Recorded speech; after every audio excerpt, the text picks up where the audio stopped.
Doctor Mizanur Rahman Azhari তো একজন মাজার পূজারী, ঠিক নি? সে একজন মুরতাদ, কাফের। মিজানুর রহমান আজহারি, দয়া করে তাকে ঢাকা বিশ্ববিদ্যালয়ে তিনি যেই বিষয়ে ডক্টরেট করছেন, আজহার নাকি মাজার একজন আছে, তার নাম কি? এই বেটা তার মা মিজান ভাইকে বলেই করছিল। বাংলাদেশের মধ্যে শ্রেষ্ঠ দাজ্জাল এবং বেয়াদব থাকলে বেয়াদবের বাচ্চা আছে। আজ যারা আজহারিকে আজহারি কিংবা ফাজারি বলেন, আপনাদেরকেও লাঞ্ছনা এবং অপমানের শেষ ঠিকানায় পৌঁছে দিতে এমপি, মন্ত্রী, মিনিস্টার অথবা মন্ত্রীর দুলাভাই, এমপির খালু, এই জাতীয় মানুষ অন্যায় করলে, অপরাধ করলে সিস্টেমে তাদেরকে ছেড়ে দেওয়া হতো। আর ওই একই অপরাধ করেছে দুর্বল মানুষ। রিকশাওয়ালা চুরি করেছে, ঠেলা গাড়িওয়ালা অপরাধ করেছে, ভ্যান গাড়ি চালক অপরাধ করেছে। এখন বলে যে আইনের শাসন 100 ভাগের জায়গায় 200 ভাগ কায়েম করার। আসসালামু আলাইকুম, আমি আপনাদের কাছে দেখাবো ভুল বক্তব্য দিয়ে আবারও ফেসে গেলেন মিজানুর রহমান আজহারি হুজুর, আর এইদিকে মুখ খুললেন মামুনুল হক, যা শুনলে আপনারা অবাক হয়ে যাবেন। তো আজকের এই ভিডিওগুলো অত্যন্ত গুরুত্বপূর্ণ, তো আমি আশা করবো যে আপনারা সম্পূর্ণ ভিডিওটি দেখবেন, আর এই সম্পূর্ণ ভিডিওটি দেখলেই বিস্তারিত জানতে পারবেন। আর এই ভিডিওগুলো দেখানোর আগে আপনাদের কাছে আমার ছোট্ট একটি রিকোয়েস্ট, আপনারা যদি আমার চ্যানেলে নতুন হয়ে থাকেন তাহলে নিত্য নতুন আপডেট নিউজ সবার আগে পেতে আমার এই চ্যানেলটি সাবস্ক্রাইব করে আমার সাথেই থাকুন। আর এখন চলুন কথা না বাড়িয়ে আমরা এক এক করে ভিডিওগুলো দেখে আসি। তোমাদের পূর্বেকার অনেক জাতি ধ্বংস হয়ে গেছে, আল্লাহ তাদেরকে আযাব গজব দিয়ে ধ্বংস করে দিয়েছেন। তাদের অপরাধ ছিল যখন তাদের মধ্যে কোন প্রভাবশালী লোক অন্যায় করত, কোন প্রভাবশালী লোক, ক্ষমতাবান, টাকা পয়সাওয়ালা মানুষ যখন কোন অন্যায় করত, কোন শিল্পপতি, কোন ক্ষমতাবান এমপি, মন্ত্রী, মিনিস্টার অথবা মন্ত্রীর দুলাভাই, এমপির খালু, এই জাতীয় লোকজন যখন অন্যায় করত, চুরি করত, শিল্পপতি মানুষ, ইন্ডাস্ট্রিয়ালিস্ট, বিশাল টাকা পয়সার মালিক, এই জাতীয় মানুষ অন্যায় করলে, অপরাধ করলে সিস্টেমে তাদেরকে ছেড়ে দেওয়া হতো। ওয়াইদা সারাকা ফীহিমুদ দাঈফ আকামু আলাইহিল হাদ। আর ওই একই অপরাধ করেছে দুর্বল মানুষ। রিকশাওয়ালা চুরি করেছে, ঠেলা গাড়িওয়ালা অপরাধ করেছে, ভ্যান গাড়ি চালক অপরাধ করেছে, কৃষক, শ্রমিক, মজদুর অপরাধ করেছে, খেটে খাওয়া মেহনতি মানুষ, রাস্তার টোকাই, সে যখন অপরাধ করে ধরা পড়ছে, এখন বলে যে আইনের শাসন 100 ভাগের জায়গায় 200 ভাগ কায়েম করার উপরে। কারণ ওর কোনো মামুও নাই, ওর কোনো খালুও নাই, ওর কোনো দুলাভাইও নাই।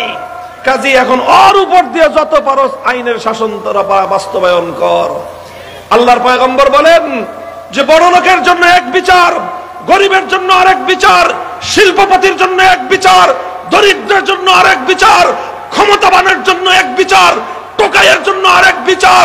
বিচার ব্যবস্থায় এই বৈষম্য যখন কোন জাতি করেছে, এই অপরাধে আল্লাহ পাক রব্বুল আলামিন একটা জাতিকে ধ্বংস করে দিয়েছেন। মুহতারাম হাজিরিন, বৈষম্য সাধারণ কোনো অপরাধ নয়।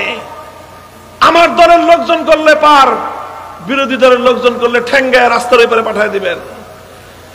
এই ধরনের বৈষম্য যখন করা হয়, আল্লাহর আরশ কেঁপে ওঠে, আল্লাহর পক্ষ থেকে গজব নেমে আসে। এই জন্য বৈষম্য এটা ইসলাম কোনোদিন বরদাস্ত করে না, বেইনসাফি ইসলাম বরদাস্ত করে না। এই বৈষম্যের বিরুদ্ধে লড়াই করা এটা শুধু বৈষম্য বিরোধী ছাত্রদের দায়িত্ব না, এটা সর্বপ্রথম দায়িত্ব হলো আলেম সমাজের। নবীর উত্তরাধিকারী পরিচয় দিয়ে সমাজে যত সম্মান আর যত মন মর্যাদা, হাদিয়া, তোহফা সব তো আলেমরাই পায়, বেশিরভাগ আলেমরাই তো পায়। কথা বলেন ঠিক না বেঠিক?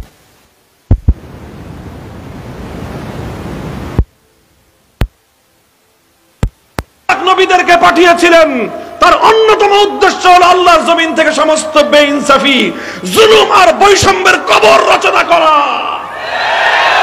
আল্লাহর কোরআন খুলেন, লাকাদ আরসালনা রুসুলানা বিল বাইয়িনাত ওয়া আনজালনা মাআহুমুল কিতাবা ওয়াল মিজান লিয়াকুমান নাসু বিল কিসত। আল্লাহ বলতেছেন সূরাতুল হাদীদে যে আমি রাসূলদেরকে পাঠিয়েছি, আমি আমার আসমানি কিতাব সমূহ নাজিল করেছি। কেন নাজিল করেছেন আল্লাহ? লিয়াকুমান নাসু বিল কিসতি, যাতে মানুষের মধ্যে ইনসাফ কায়েম হয়। মানুষের মধ্যে যেন বেইনসাফি না থাকে, মানুষের মধ্যে যেন কোনো জুলুম শোষণ না থাকে, মানব সমাজের মধ্য থেকে সমস্ত বেইনসাফি, সমস্ত জুলুম, সমস্ত অন্যায়, সমস্ত বিচার উৎখাত করার জন্যই নবী রাসূলদের আগমন। নবী বললেন, আর আজ তোমরা আমার কাছে আসছো আবদার নিয়ে যে আমার ব্লাড কানেকশন আছে, আমার আত্মীয়, আমার পরিবারের লোক বলে আমি অপরাধ করার পরেও ছেড়ে দিব, এই রকম বৈষম্য তোমরা আল্লাহর রাসূল দ্বারা বাস্তবায়ন করতে চাও। আল্লাহ, এরপরে আল্লাহর নবী যে কথাটা বললেন সেটা যদি বুখারী শরীফের হাদিসের মধ্যে বর্ণিত না থাকতো, সেই কথা বলতে আমাদের সাহস হতো না, আমাদের ঠোঁট কেঁপে উঠতো, আমাদের কলিজা কেঁপে উঠতো। এত বড় কথা আল্লাহর নবী বলেছেন। নবীজি বলেন, আল্লাহ লাউ আন্না ফাতিমাতা বিনতা মুহাম্মাদিন সারাকাত লাকাতাতু ইয়াদাহা, আজ আমার দাদির গোষ্ঠীর ফাতেমা নয়, যদি আমি নবী মুহাম্মদুর রাসূলুল্লাহর কলিজার টুকরা, আমার জীবনের সবচেয়ে আদরের দুলালি আমার কন্যা ফাতেমা যদি আজকে চুরি করে ধরা পড়তো, আমি আল্লাহর নামের শপথ করে বলতেছি আমি তার হাত কাটতে এতটুকু দ্বিধা করতাম না। মুহতারাম হাজিরিন, আল্লাহর নবী এভাবে ইনসাফ কায়েম করেছেন, এভাবেই বৈষম্য দূর করেছেন, এভাবেই সাম্য এবং ন্যায় নবী আকরাম সাল্লাল্লাহু আলাইহি ওয়াসাল্লাম আল্লাহর জমিনে বাস্তবায়ন করেছেন। কাজেই ন্যায়, ইনসাফ, সাম্য কায়েম করা এটা হলো ইসলামের অন্যতম গুরুত্বপূর্ণ জিম্মাদারি এবং দায়িত্ব। এখন যেভাবেই করতে হয় সেভাবেই করতে হবে, বেইনসাফির বিরুদ্ধে যেভাবে রুখে দাঁড়াতে হয় সেভাবেই রুখে দাঁড়াতে হবে, অন্যায় অবিচার দূর করার জন্য যা করতে হয় তাই করতে হবে। প্রস্তুত আছেন সেজন্য? প্রস্তুত হন, সাধারণ উম্মত প্রস্তুত হন, ওলামায়ে কেরাম জাতিকে নেতৃত্ব দেন। একটা বৈষম্যহীন সমাজ গড়বার জন্য আপনারাই সর্বশ্রেষ্ঠ দায়িত্বশীল। আল্লাহর পয়গম্বরের 3 নম্বর দায়িত্ব ছিল এভাবেই আল্লাহর কোরআনের এক একটা বিধান কিভাবে বাস্তবায়ন করতে হয়। বাধা বিঘ্ন আসবে, সেই বাধা বিঘ্ন এভাবেই ডিঙ্গিয়ে এক একটা বিধানকে বাস্তবায়ন করে দুনিয়াবাসীকে আল্লাহ নবী দেখিয়ে দিয়েছেন কোরআনে পাকের এক একটা বিধান এইভাবেই বাস্তবায়ন করতে হয়। কোরআনের সাথে নাকি রাজনীতির সম্পর্ক নাই, নাউযুবিল্লাহি মিন যালিক। একদল বলতেছে সার্বভৌম ক্ষমতার মালিক জনগণ। আমরা বারবার বলেছি তাবারাকাল্লাযী বিয়াদিহিল মুলক, সার্বভৌম ক্ষমতার মালিক কোরআন বলতেছে আল্লাহ, আর আপনি নেতা বলতেছেন জনগণ। আল্লাহকে বাইলট করেছেন, আপনার ঈমান থাকার কথা না। কথা মনে বুঝেন না আমার? আপনি নামাজ পড়েন, আপনি রোজা রাখেন, আপনি হজ করেন, আপনি যাকাত দেন, কিন্তু আপনি কোরআনের একটি আয়াতের একটি অক্ষরকে অস্বীকার করেছেন, আপনার ঈমান থাকতে পারে না, প্রশ্নই আসে না। অথচ নেতারা বলছে সার্বভৌম ক্ষমতার মালিক জনগণ, আর হুজুররা বলতেছে সার্বভৌম ক্ষমতার মালিক কে? একটু সবাই বলেন না কে? তো যারা বলছে কোরআন নাকি রাজনীতির সাথে কোরআনের সম্পর্ক নাই, অথচ আমি কোরআনটা পড়েছি আলহামদুলিল্লাহ, শুরু থেকে শেষ পর্যন্ত পড়ার সুযোগ হয়েছে।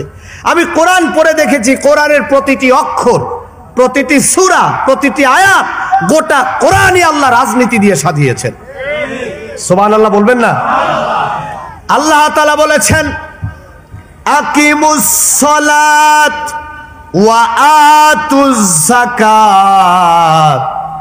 খেয়াল করে শুনবেন, আল্লাহ বলেছেন আকিমুস সালাত। আকিম মানে হচ্ছে প্রতিষ্ঠা করো। কি করো? কি প্রতিষ্ঠা করো? নামাজ। এখন নামাজ প্রতিষ্ঠা হবে কিভাবে? নামাজ প্রতিষ্ঠা হবে রাজনৈতিক স্টাইলে। সুবহানাল্লাহ বলবেন না? নামাজ আদায়ের কথা যদি আদাউস সালাত বলতো তাহলে রাজনীতি হতো না। যখনই আকিমুস সালাত বলেছে এটা রাজনীতি হয়ে গেছে। তাহলে নামাজের ভিতরে আল্লাহ কি রেখেছেন? একটু বলেন না, কি রাখছেন? রাজনীতি রেখেছে। আতুজ যাকাত, যাকাত আদায় করো। যাকাত আদায় মানে কি? ধরো কার কাছে যাকাত আছে, জোর করে আনো। এখন আনার জন্য কি আপনার মতো আমার মতো নিরীহ পাবলিক গেলে কি যার কাছে যাকাত আছে ও আপনার আমারে ছাড়বে? তার কাছে যেতে হবে কাদেরকে? প্রশাসনকে, সরকারকে, ক্ষমতাশীলদেরকে। সুতরাং যাকাতের ভিতরে রাজনীতি আছে। একটু জোরে বলেন না সুবহানাল্লাহ। পুরো গোটা কোরআন শরীফে খালি রাজনীতি। আপনি রাষ্ট্রের কথা, মানুষের কথা, মানবতার কথা, আল্লাহ তাআলা বলেছেন ইন্নাদ দীনা ইনদাল্লাহিল ইসলাম। খেয়াল করে শুনবেন শব্দ চয়ন।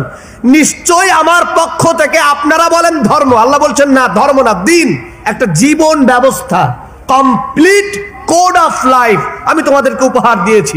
এখন জীবন ব্যবস্থা কি? জীবন চালাইতে গেলে রাজনীতির দরকার আছে, অর্থনীতির দরকার আছে, সমাজনীতির দরকার আছে, আইন নীতি দরকার আছে, রাষ্ট্র কিভাবে পরিচালিত হবে, জীবন কিভাবে পরিচালিত হবে, ব্যক্তি কিভাবে পরিচালিত হবে, সমাজ কিভাবে পরিচালিত হবে, চোর গুন্ডা বদমাশ এমপি ইলেকশন করবে নাকি সৎ এবং উত্তম ব্যক্তিরা ইলেকশন করবে, তার টোটাল কথা আল্লাহ তাআলা কোরআনে কোড আর নোট করে দিয়েছে। এখন এই কথা বললেই কবে হুজুর রাজনীতি করেন? আমরাও বলি ভাই আমাদের দায়িত্ব হলো নসিহা করা।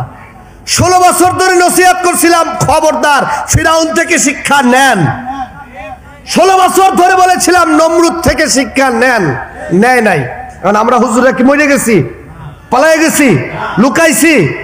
শিক্ষা না নেওয়ার কারণে তাদেরকে দিল্লি চলে যেতে হয়েছে। 16 বছরের ইতিহাসও যদি আপনারা না শিক্ষা নেন, আপনি না শেখেন, আপনি রাজনীতি করেন, গত 16 বছর থেকে যদি আপনি শিক্ষা না নেন, ওনারা তো জামা কাপড় নিতে পারছে।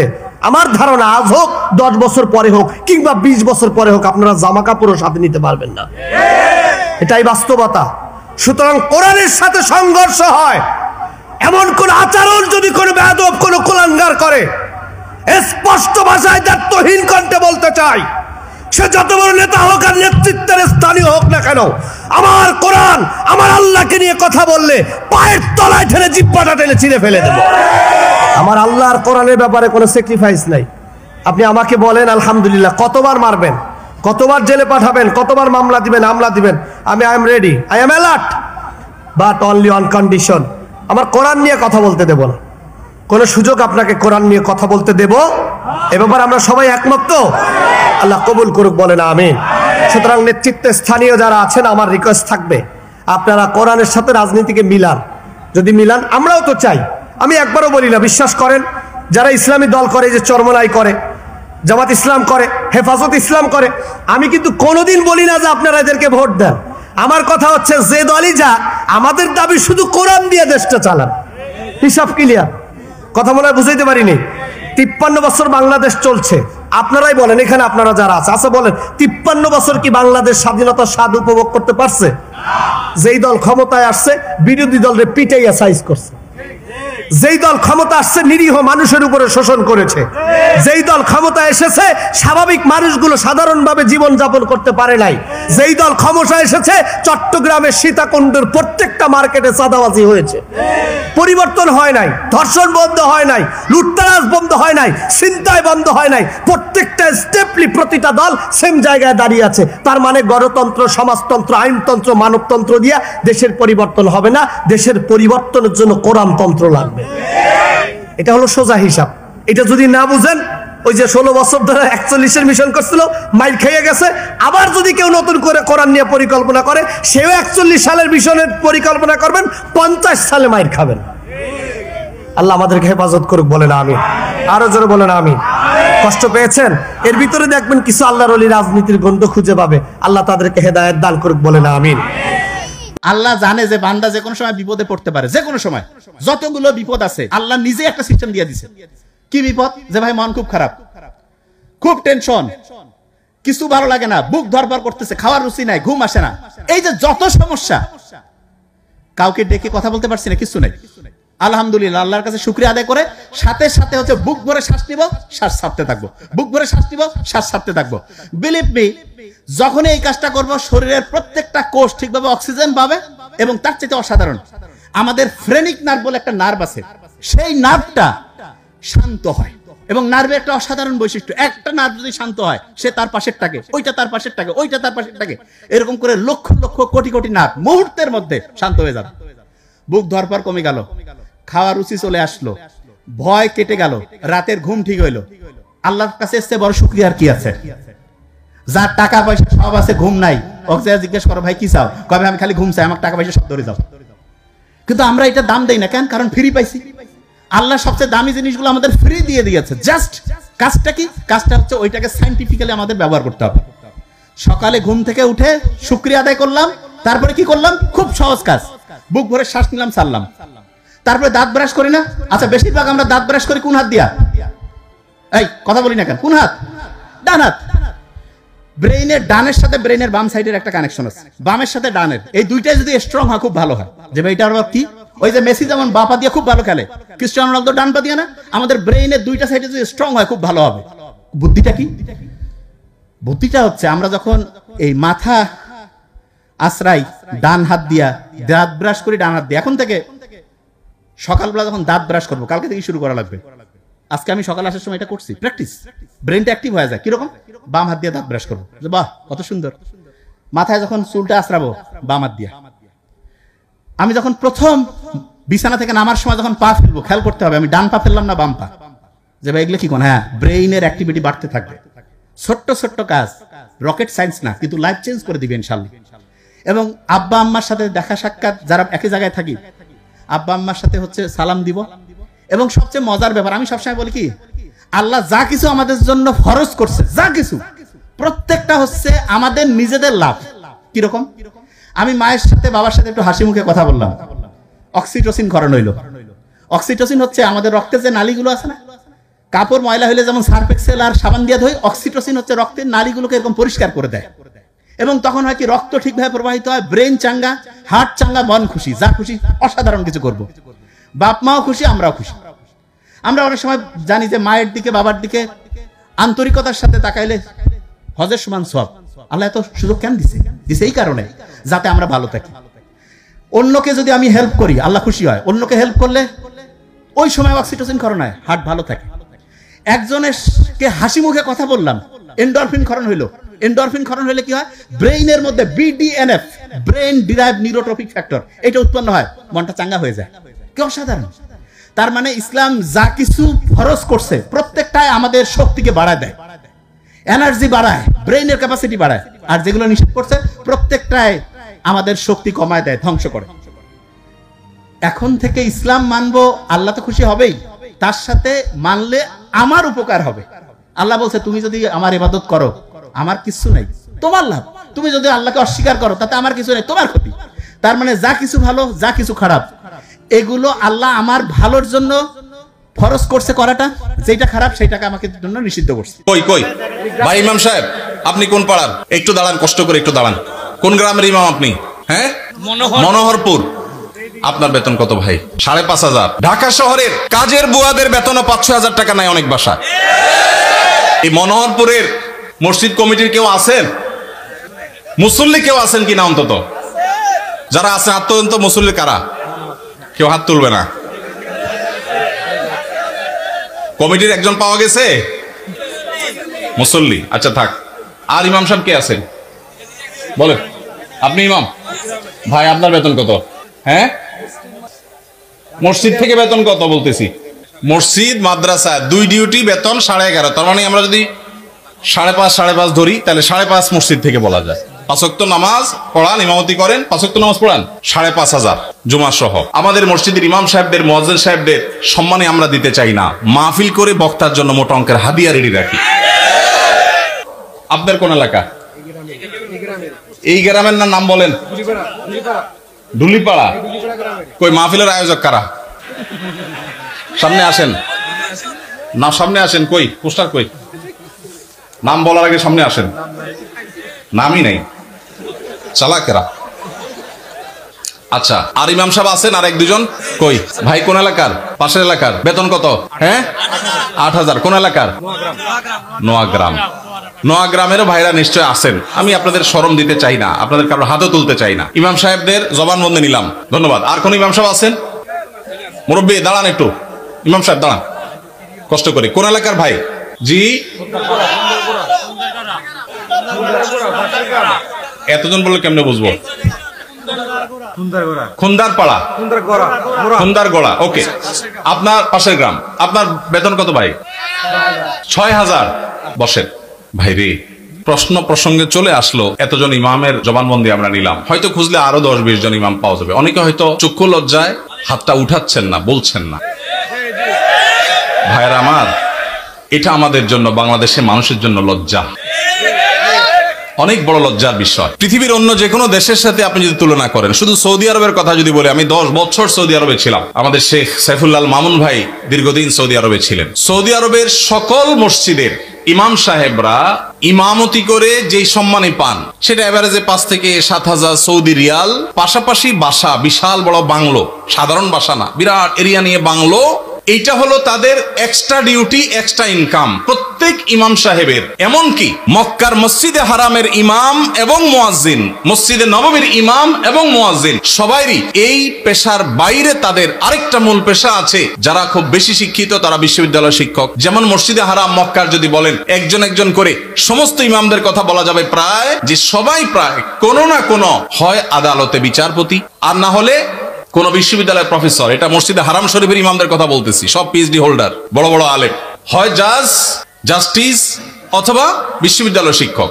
হারাম শরীফের একজন মুয়াজ্জিন, 2 জন মুয়াজ্জিনের অফিসে আমি গিয়ে সাক্ষাৎ করেছি। আপনিও ছিলেন সাথে, শেখও ছিলেন সাথে। এক বাংলাদেশি ওই মুয়াজ্জিন সাহেব হারাম শরীফের মুয়াজ্জিন, ওনার খেদমত করে। আমাকে বলে যে আমরা হোটেলে ছিলাম, বলো যে ভাই আমি তো হারামের মুয়াজ্জিনের খেদমত করি, ওনার অফিসে চাকরি করি, টি বয় বাংলাদেশি ভাই। বলে যে ওনাকে বলছি যে আমার দেশে এক হুজুর আসছে, ওমরা করতে, দেখা করতে যাবেন কেন? হারাম শরীফের মুয়াজ্জিনের সাথে দেখা করাও তো সৌভাগ্যের বিষয়, চলেন যাই। গেলাম, যায় দেখি একটা কোর্টে উনি একটা সাধারণ একটা ডেস্কে চাকরি করেন, হারামের মুয়াজ্জিন। আমরা যদি বাইতুল মুকাররমের মুয়াজ্জিন হইতাম তো আমাদের ঠেলায় তো মানুষই টিকতো না।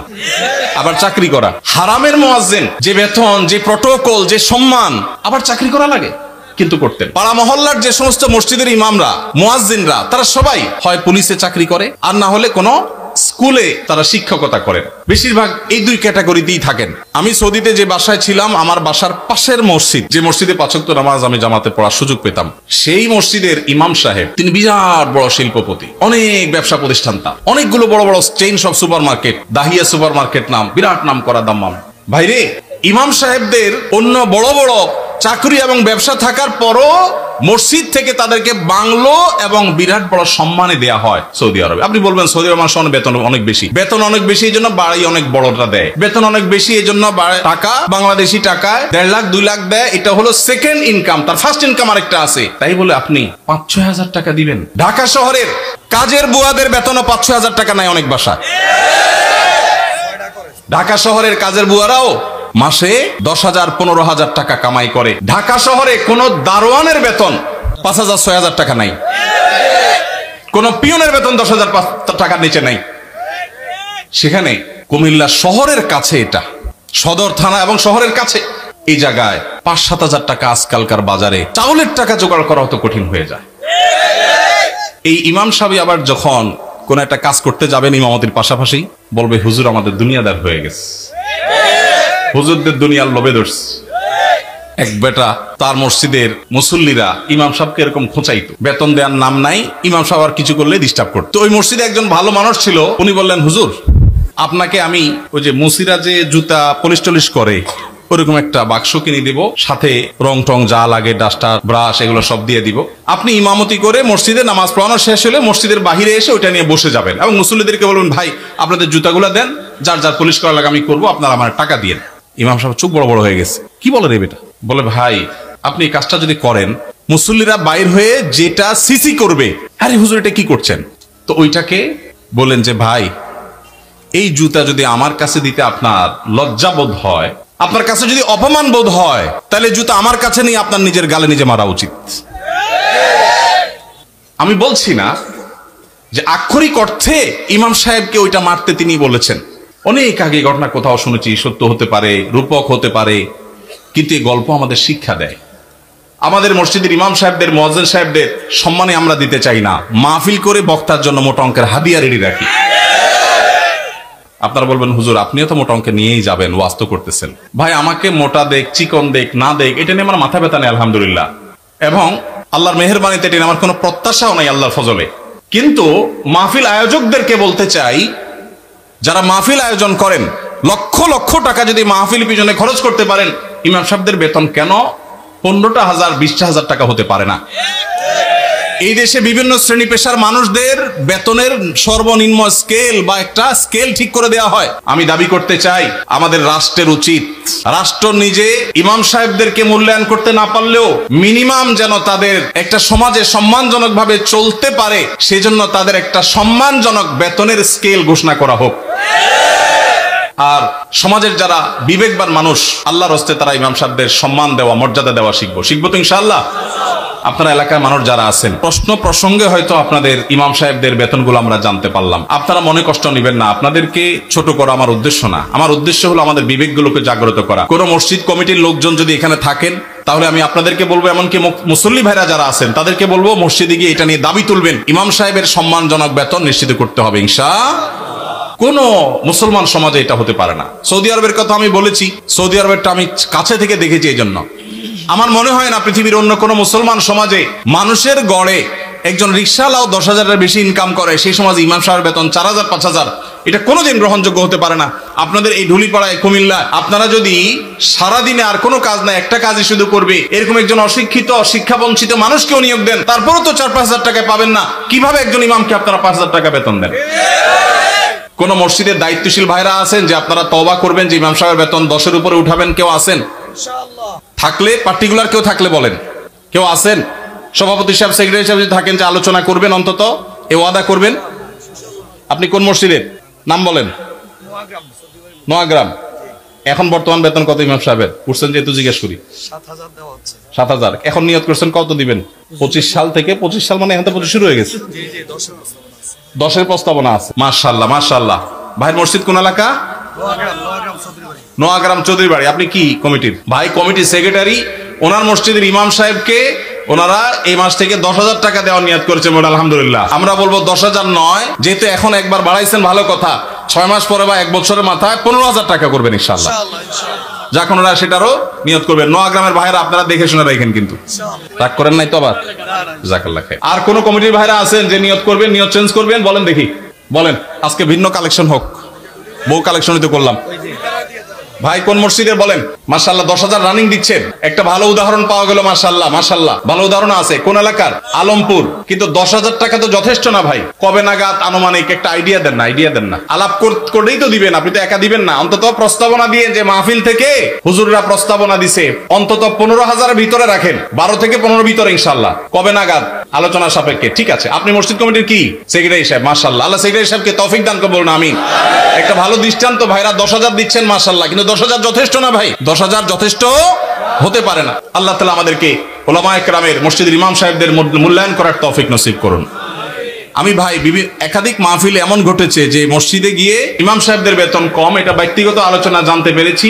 আমি আমার মতে করে কমিটির ভাইদেরকে দাওয়াত দিয়েছি এবং বোঝানোর চেষ্টা করেছি, আমরা মাহফিলের জন্য যদি লাখ লাখ খরচ করতে পারি, কেন ইমাম সাহেবদের দিতে পারবো? আল্লাহ আমাদেরকে তৌফিক দান করুন। মিজানুর রহমান আজহারি খালি বলেছে যে একদল খায়া গেছে আর একদল খাওয়া। আপনারা বলেন তো কোন দলের নাম কথা? কিন্তু একদল খেপে গেছে। আপনাকে নাম দেয় দিঘি, আগে একদল খায়া গেছে, এখন আর একদল খাওয়ার জন্য রেডি আছে। কথা কন না কেন? আমরা 4 ভাই, বুঝলি, আমরা 4 ভাই। আমার বড় ভাই ডাহা আওয়ামী লীগ, প্রাইমারি হেডমাস্টার ওই আওয়ামী লীগ, আর আমার ছোট 2 ভাই 2 কলেজের প্রফেসর, এরা হলো বিএনপি। আর আমি তো বুঝতেছেন। তো একদিন, ঠিক আছে, একদিন মা আমাকে খাবার দিয়েছে, তো ওই মাছের মাথাটা মা আমাকে দিয়েছে। হুজুর মানুষ তো, তো আমি যখন মাথা দিয়ে খাবার চাচ্ছি, তখন ভাই করছে খা, ভালো করে খা, পুলিশ ঘুরতেছে, খা। মানে আমার ওয়াজ শুনে আমার ভাই চিন্তা করে যে কোনো সময় পুলিশ ধরবি, তো বলতেছে খা, ভালো করে খা, পুলিশ ঘুরতেছে। তখন আমি মাথার টুকরা আমার ভাই তুলে দিলাম, দিয়ে বললাম ভাই আপনি খান, কারণ আজরাইল ঘুরতেছে। যেই করে আজরাইল ঘুরতেছে আমার ভাই শুন করছে। আমি শুন করলেন কেন? পুলিশ ধরা আর আজরাইল ধরা কোনটার গুরুত্ব বেশি? কিন্তু যেদিন হাসিনা পলাছে, পলানোর কয়েকদিন পর দেখে আমার ভাই আমার মাদ্রাসার মসজিদের মধ্যে ঢুকছে। মানে আমার বাপ মায়ের কবর আছে, কবরের কাছে আগে কানলো, কান্দার পরে মসজিদের মধ্যে ঢুকছে। আমি উপরতলার থেকে সিসি ক্যামেরা আছে, কিন্তু আমার ভাই তো দেখা যায় ডাহা আওয়ামী লীগ ঢুকলো মসজিদে। আমি আস্তে করে নামে আসছি, আমার ভাই কোনো তৌবা পড়া, তো ভাই কিসের তৌবা? বলে আওয়ামী লীগ বাদ দিন, তৌবা পড়া ভাই।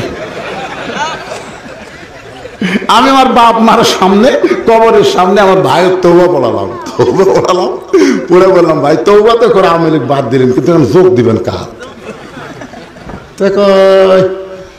তোরটা তো যাওয়া যাবি না রে, তোরা তো ক্ষমতাত গেলে নামাজ কায়েমের বিল পাস করবো, আমি তো ফজর নামাজ ঠিক মতো পড়া পারি না, কি বিল। এখন আমার বড় ভাই বিএনপির যোগ দিছে, তার মানে বোঝা গেল আমরা এখানে যতই আছি আমরা ভাই ভাই, কেউ বিএনপি, কেউ আওয়ামী লীগ, কেউ জামাত। জোরে কোন কথা ঠিক কিনা ভাই? জান একটু বসে ময়না ভাই, কারণ এমন জায়গা তো আজ নিয়ে যাচ্ছি বুঝলেন এই সময়। কি বুঝতেছে? ওই পথিক আমার সর্বনাশ করছে, ওই পথিক আমারে কইছে যদি হযরত ওমরকে দেখতে চাও তাহলে সামনে কাতারে নামাজ পড়ো, সামনে কাতারে নামাজ পড়ে মেহরাবের মধ্যে যেই মানুষটাকে দেখতে পাবা ওই মানুষটি হলেন হযরত ওমর। আমি সারা জীবনের সাধনা একটা বার শুধু হযরত ওমরকে দেখতে চাই। হাজার হাজার সাহাবীরা কান্দে, সমস্ত সাহাবীরা যখন কাঁদতেছে রাখাল চিল্লে বলে বারান্দায় নামাজ পড়া ভালো, এই ভিতরে কেন কান্দাকান্দি শুরু হয়ে গেল? ওসমান গনি বলে রাখাল ভাই ভিতরে কান্দার কারণ হলো তুমি যাকে পথিক পথিক বলতেছো তিনি হলেন হযরত ওমর। তো আমি আশা করছি আপনারা সম্পূর্ণ ভিডিওটি দেখেছেন। তো আপনাদের যদি এই বিষয়টি নিয়ে কোনো মতামত থাকে আমাকে অবশ্যই কমেন্টে জানাবেন। আর আপনারা যদি আমার চ্যানেলে নতুন হয়ে থাকেন তাহলে আমার এই চ্যানেলটি সাবস্ক্রাইব করে আমার সাথেই থাকুন। তো দেখা হচ্ছে পরবর্তী ভিডিওতে, সেই পর্যন্ত সবাই ভালো থাকবেন, সুস্থ থাকবেন, আল্লাহ হাফেজ।